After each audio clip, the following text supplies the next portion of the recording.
एक और खूबसूरत कहानी आज मैं लेकर आई हूँ, जहाँ एक साधारण सा परिवार कैसे जिंदगी के उतार चढ़ाव को जीता है, जैसे मानो कहीं न कहीं ये हमारी ही कहानी हो। कहानी सुने और पसंद आए तो लाइक शेयर कमेंट भी आप जरूर करें। चैनल सब्सक्राइब के साथ बेल आइकन को भी प्रेस करें ऐसी कहानियां सुनने के लिए। 2008 की Iranian movie, director Majid Majidi, IMDb rating 7.9।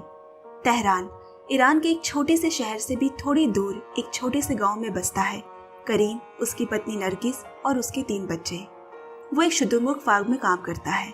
अपनी साधारण जिंदगी, कम तनख्वाह और सीमित जरूरतों में खुश रहने वाला आदमी है। एक दिन फार्म में काम करते हुए एक आदमी ने उसे जल्दी घर वापस जाने को कहा, क्योंकि उसकी बेटी हानिया के कान में लगने वाला मशीन पानी में गिर गया है।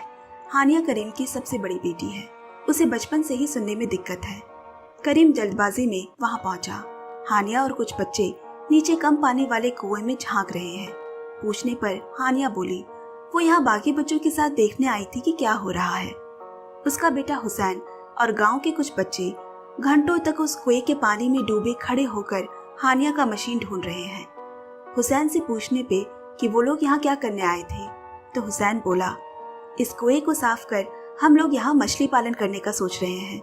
यहाँ 1 लाख मछली पालेंगे और उसे बाजार में बेचकर अमीर बन जाएंगे। करीम ने उन्हें डांटते हुए कहा, ये इतना आसान थोड़ा होता है और पानी भी इतना गंदा है, इसे साफ करने में ही महीने भर लग जाएंगे। तुम लोग पढ़ाई में ध्यान क्यों नहीं देते? तभी एक बच्चे को कीचड़ में सना हुआ वो मशीन मिल गया। करीम बच्चों को लेकर घर लौट आया। उस मशीन को अच्छे से साफ कर धोकर उसने हानिया को कान में पहनने को कहा। सब सुनाई दे रहा है बेटी? उसने हाँ में जवाब देते हुए कहा। बाबा, मुझे नई मशीन की जरूरत नहीं है। उसके बाद करीम ने उसे थोड़ी दूर जाकर पीछे मुड़कर खड़े होने को कहा और वही सवाल फिर दोहराया। अब की बार हानिया का झूठ पकड़ा गया। उसका मशीन खराब हो चुका है। वो हुसैन भाई को बचाने के लिए झूठ बोल रही थी। करीम हुसैन को मारने के लिए दौड़ा तो वो घर से भाग गया। हानिया उसे देखने के लिए कुएं के पास ना जाती तो शायद ये खराब ना होता। अब अगले महीने उसकी परीक्षा है, वो कैसे पढ़ाई करेगी? अगली सुबह वो गांव के सरकारी अस्पताल पहुंचा, मगर ये यहाँ नहीं ठीक हो सकेगा, उसे शहर जाना होगा। अब रोजमर्रा की तरह दिन गुजरने लगा।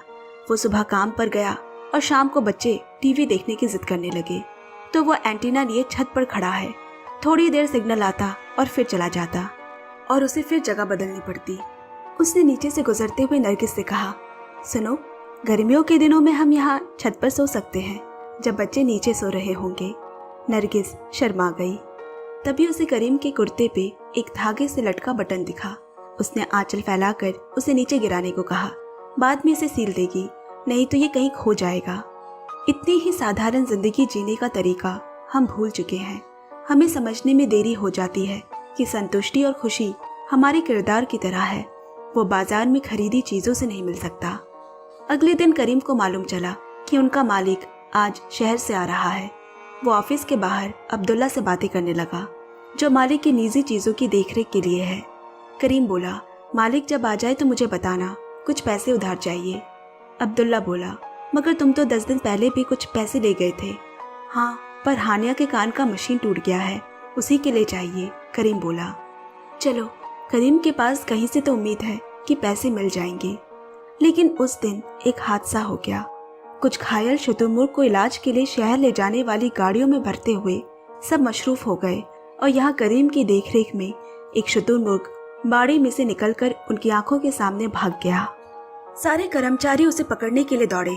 आकार में बहुत बड़े और वजनदार होने की वजह से ना उड़ सकने के बावजूद वो काफी तेज भाग सकते हैं।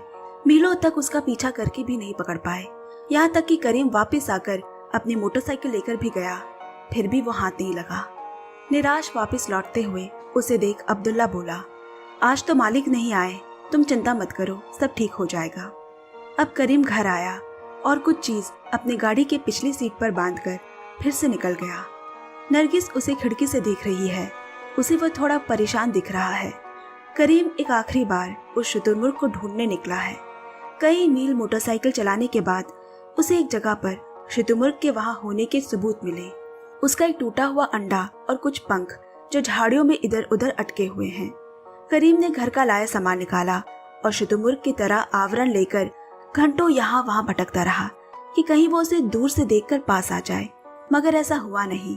और अगले दिन उसे पता चला कि मालिक ने उसे नौकरी से निकाल दिया है, क्योंकि एक एक शुतुरमुर्ग का बाजार में लाखों का मोल होता है। अब्दुल्ला ने उसे अंदर बिठाया, चाय पिलाई और अपने इस महीने के हिस्से का अंडा देते हुए कहा, आज बच्चों को मेरी तरफ से खिला देना। शाम को वापस घर आकर उसने अपनी उदासी का किसी को पता नहीं चलने दिया। हमेशा की तरह बच्चों ने उसे आते ही घेर लिया। बारी बारी से उसने कुछ खाने की चीजें निकालकर उनके हाथों में थमा दी और नरगिस को एक बड़ा शुतुरमुर्ग का अंडा दिया। नरगिस को उसके हाव भाव से ही पता चल रहा है कि कुछ हुआ है। पूछने पर करीम ने कहा, मैंने वो नौकरी छोड़ दी है। शुतुरमुर्ग के पीछे सारा दिन दौड़ना ये भी कोई काम है? कहीं और काम करूंगा। नरगिस हैरानी से उसे देख रही है। इसके बाद सारे बच्चे अंडे के इर्द गिर्द बैठ गए। अब करीम उसे कील से ठोककर तोड़ने वाला है, क्योंकि शुतुरमुर्ग का अंडा बड़ा सख्त होता है। सारे बच्चे उसका छिलका रखने के लिए लड़ रहे हैं। जब अंडे की भुर्जी तैयार हुई, पहले मोहल्ले के कुछ घरों में भेजी गई। पुराने समय में जब भी किसी के घर कुछ अच्छा बनता था तो इसी तरह सब में बंटकर खाया जाता था, लेकिन आज के बंद फ्लैट के कमरों में वो रिवाज दम तोड़ चुकी है। अगली सुबह करीम शहर के लिए जाते वक्त हानिया को स्कूल छोड़ता हुआ गया और कहा, मेरी प्यारी बेटी, मैं शहर से तेरे लिए मशीन ला दूंगा। कुछ कदम आगे बढ़कर उसे उसका रमजान भाई मिल गया।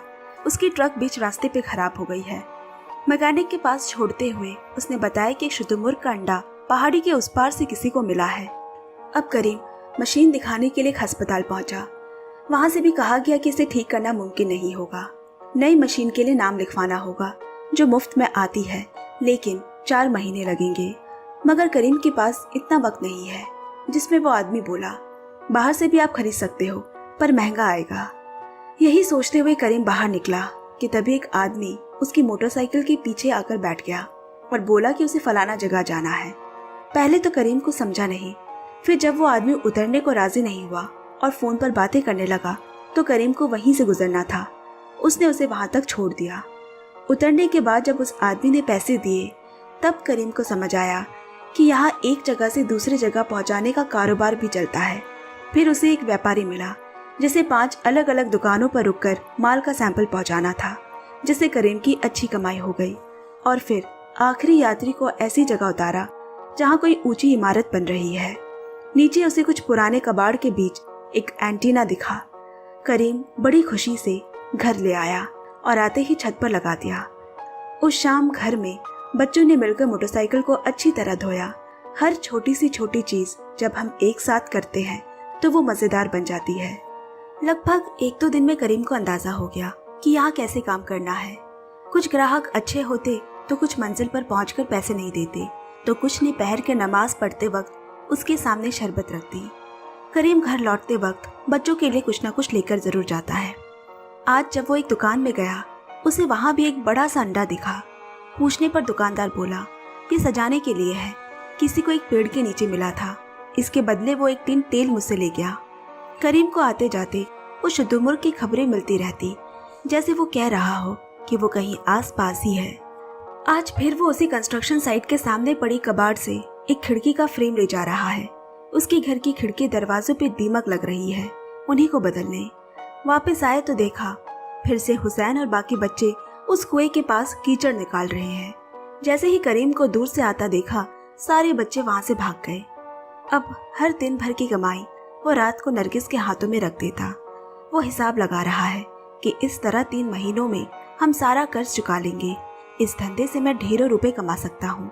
पर नरगिस को चिंता है कि ये मोटरसाइकिल की दुकान कब तक चल पाएगी।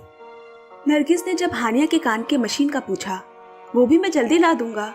करीम बोला, ऐसा लग रहा है शहर की चकाचौंध में धीरे धीरे जरूरी चीजों से उसका ध्यान भटक रहा है। अगले दिन वो एक आदमी को जिस जगह उतारने गया, वहाँ कोई रईस परिवार रहने आ रहा है। सामान इतना बिखरा है पर मजदूर कम है। उस यात्री ने करीम को भी सामान उठाने में लगा दिया।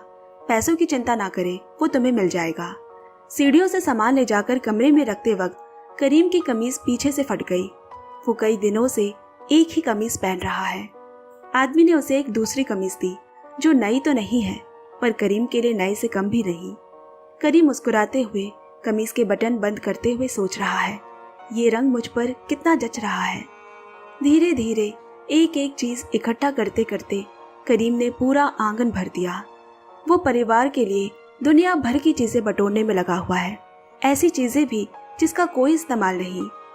अब एक रोज जब करीम घर लौटा, अम्मी कहाँ है पूछने पर हुसैन बोला, वो चाचा के घर गई है नीला दरवाजा लेकर। ये नीले रंग का दरवाजा भी करीम शहर के कबाड़ से उठाकर लाया था। वो गुस्से में चाचा के घर गया और बोला, नरगिस को मालूम नहीं था, ये उसने गलती से दे दिया होगा। चाची और उनके रिश्तेदार बड़ी बेबसी से उसे वो दरवाजा ले जाता देख रहे हैं। दरवाजा पीठ में ढोकर कड़ी धूप में उठाकर वो ले जा रहा है। ऐसा लग रहा है जैसे वो बेमतलब के अहंकार को ढो रहा है। जिन रिश्तेदारों के घर जब कभी कुछ अच्छा बने तो खाना भेजा करता था, और आज वो उनके दुख दर्द को नजरअंदाज कर रहा है। उसे भी लगता है शहर की हवा लग गई है। जब इंसान के पास जरूरत से ज्यादा हो जाए तो वो उसे बांटना भूल जाता है। घर आकर रात में नरगिस को रोता देख उसने कह दिया, हम सबको इस तरह चीजें नहीं बांट सकते, क्या पता कल हमें उस दरवाजे की जरूरत हो। और गाना गाते हुए उसी कबाड़ की चीजों में समा गया।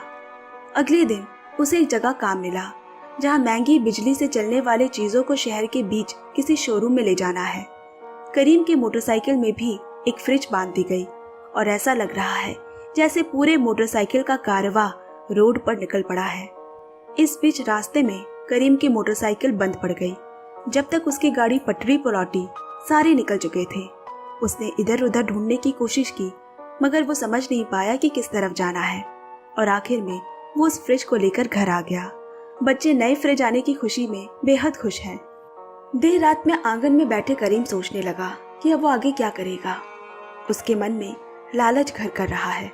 अगली सुबह वो उसे ठीक वापस करने तो निकला, लेकिन एक ट्रैफिक सिग्नल पर उसे एक आदमी ने पूछ लिया, ये तो दुबई का माल है, मुझे बेच दो, मैं तुम्हें इसकी अच्छी रकम दूंगा। करीम वहां से भाग आया, लेकिन दोबारा उसके मन में लालच भर गया। उसने उसे वापस करने के बजाय कुछ दुकानों में बेचने की कोशिश की। तभी सामने रुके एक ट्रक पे उसे गर्दन निकाले हुए कुछ शुतुरमुर्ग दिखे, और उस वक्त पता नहीं उसे ऐसा क्या हुआ, वो उस फ्रिज को वापस करने चला गया।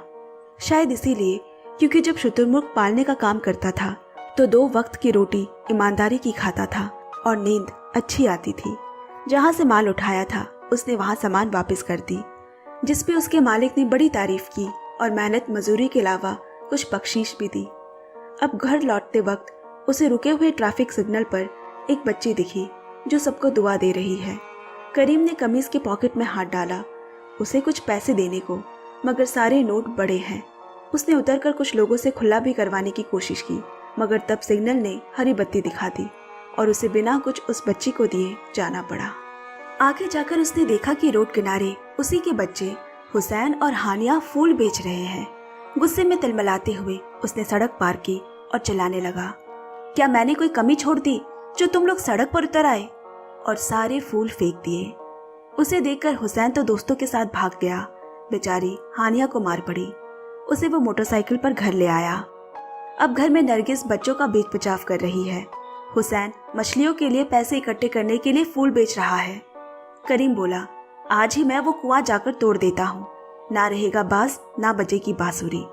मगर जब वो हाथ में कुल्हाड़ी लिए वहां पहुंचा, उसे अंदर से चिड़ियों की चहचहाने की आवाज आ रही है और देखा पानी पूरी तरह साफ है। वहां एक पक्षी ने घोंसला भी डाला हुआ है। बच्चों की मेहनत साफ दिखाई दे रही है। वो कुछ देर के लिए वहीं बैठ गया। उसी रात करीम कबाड़ के ढेर में से कुछ चीजें निकाल रहा था और संतुलन बिगड़ जाने से पूरा का पूरा कबाड़ उस पर आ गिरा और एक तरफ की दीवार तोड़कर वो बाहर की ओर गिर गया। उसकी मरहम पट्टी के बाद पूरा मोहल्ला दुआ के लिए उसके घर जमा हुए। फिर अगले दिन सबने मिलकर उनकी गिरी दीवार की मरम्मत की और बदले में नरगिस ने उन्हें कबाड़ की चीजें ले जाने दी। करीम उस नीले दरवाजे को जाते हुए देख रहा है। एक दिन मोहल्ले की औरतों का जमावड़ा उसके घर में लगा है। तभी करीम की छोटी बेटी आकर बोली, बाबा, चाचा के घर के पीछे इतना बड़ा अंडा मिला है। करीम सीधा होकर बैठ गया। जब भी कोई मोड़ करीम की जिंदगी में आता है, वहां उसे शुतुरमुर्ग से जुड़ी कोई न कोई बात जरूर सुनने में आती है। अब की बार शायद ये कह रहा है कि जो चीजें वो नजरअंदाज करता आया है उसे देखने की जरूरत है। शाम को हानिया दवाई लगाते हुए बोली, बाबा आप चिंता ना करें, मैंने कान की मशीन की बैटरी बदल दी है, अब वो बिल्कुल सही काम करने लगा है। मुझे नए वालों की जरूरत नहीं है। जब वो उठकर जाने लगी, करीम ने उसे आवाज दी, पर उसने नहीं सुना। करीम की आंखों में आंसू आ गए। दुनिया भर के झमेलों में फंसकर जो करने निकला था वो काम तो हुआ ही नहीं। करीम उनकी वो जरूरतें पूरी करने में लगा रहा जो उसे जरूरी लग रहे थे, वो नहीं जो वाकई में उनकी जरूरत थी। उसने नरगिस को अपने परिवार के प्रति भावनाओं को अनदेखा किया, यहाँ तक कि वो हुसैन की भी कोशिशों को नजरअंदाज करता रहा। अगले दिन रमजान आया। वो नरगिस को गांव से साग सब्जियों का कारोबार कर कमाई का जरिया बनाने में मदद कर रहा है। जिन लोगों को करीम ने नजरअंदाज किया वो ही लोग आज उसके काम आ रहे हैं। इस हादसे ने मानो करीम को सोचने का, आंखें खोलने का वक्त दे दिया। उसने देखा हुसैन सुबह से शाम तक मेहनत कर रहा है। उसके हाथों में छाले पड़ चुके हैं और रात में वो अम्मी को पैसे रखने के लिए दे रहा है, क्योंकि उसे मछलियाँ पालन का काम करना है। जब मछलियाँ बड़ी हो जाएंगी तो उसे बेचकर बहुत पैसे आएंगे। देखते देखते 2 हफ्ते गुजर गए।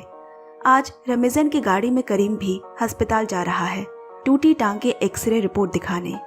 पीछे ट्रक में बच्चे भी हैं जो आज इतने दिनों की मेहनत के बाद मछली खरीदने जा रहे हैं। अब मछली खरीद अस्पताल का काम खत्म कर जब ट्रक एक नर्सरी के सामने रुका, सारे बच्चे बारी बारी से भागकर पौधों के गमले ले जा रहे हैं। तभी किसी की नजर उन ड्रम पर पड़ी जिसमें मछलियां रखी है। उसमें एक छेद से पानी निकल रहा है। हड़बड़ी में बच्चों ने गमले नीचे फेंके, लकड़ी का तख्ता हटाया जिसके नीचे वो ड्रम है और उसे उठाकर पानी की तरफ भागे। उसे जल्द से जल्द भरना होगा, नहीं तो मछलियां सारी मर जाएंगी। वो मछलियां उनके खून पसीनों की कमाई से आए हैं। मगर रास्ते में ठोकर लगकर वो ड्रम उलट गया और सारी मछलियां रास्ते में बिखर गई। बिन पानी के मछलियां तड़पने लगी और यहाँ बच्चों का चेहरा रुआसा हो गया। करीम पेड़ का सहारा लेकर खड़ा सब देख रहा है। तभी हुसैन बोला, मछलियों को वापस ड्रम में भरो। मगर ड्रम भी टूट चुका है, अब उसमें पानी भी नहीं ठहर सकता। बच्चों के आंखों से आंसू छलक गए और इसके बाद जो उन्होंने किया वो काबिले तारीफ है। उन्होंने सारी मछलियों को पास के बहते नाले के पानी में बहा दिया। अब वापस लौटते हुए सबके चेहरे लटके हुए हैं।